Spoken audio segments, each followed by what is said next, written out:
कौन कहता है कि ताजमहल खूबसूरत है? ताजमहल तो सिर्फ एक मूरत है। एक बार इन चेहरों को देख लो, एक बार इन चेहरों को देख लो। ये क्या ताजमहल से कम खूबसूरत है?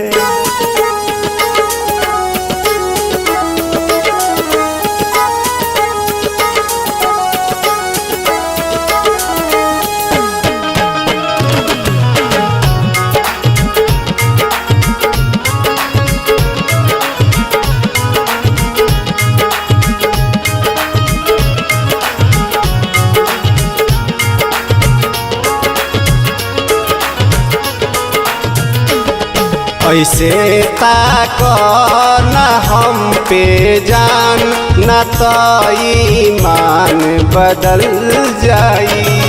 ऐसे ताको न हम पे जान, न तो ईमान बदल जाई। नजर के बान से ये जान हमार ई जान चल जाई।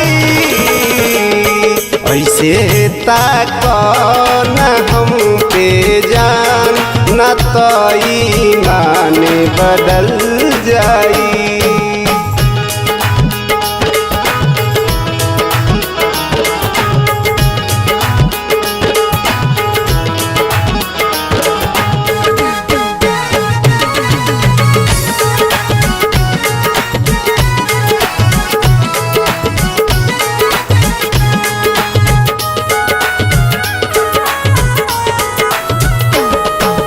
फूल ऐसन अरे गमकेलू चमकेलू चान के ऐसन।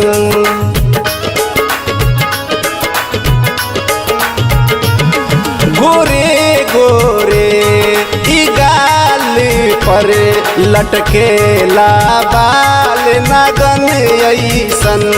खूबसूरत तो बढ़ले बाड़ो, एमे कुछ ना कहल जाई।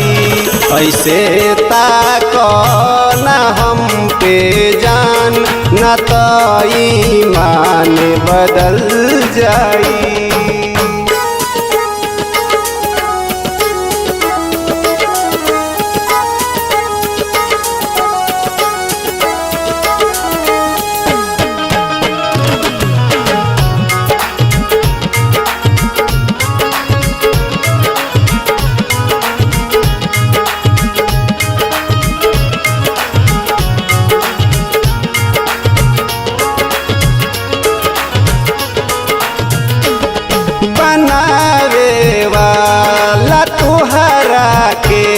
बनौले बा मेहनत से हो,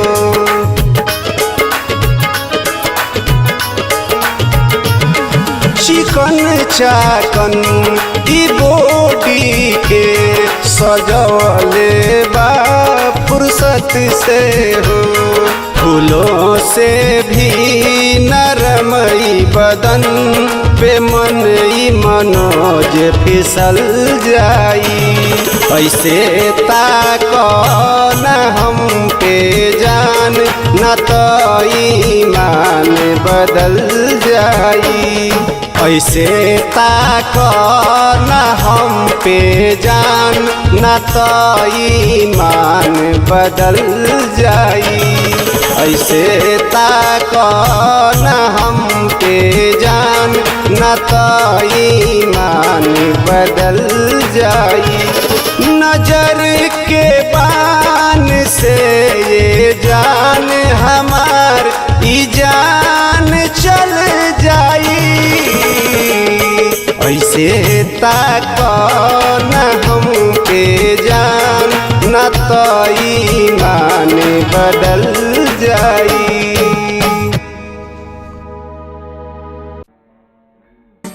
नीलम भोजपुरी चैनल के सब्सक्राइब करे खातिर लाल बटन पर उंगली दबाई और घंटी के चिन्ह पर क्लिक करके नया नया भोजपुरी गीत के आनंद उठाई।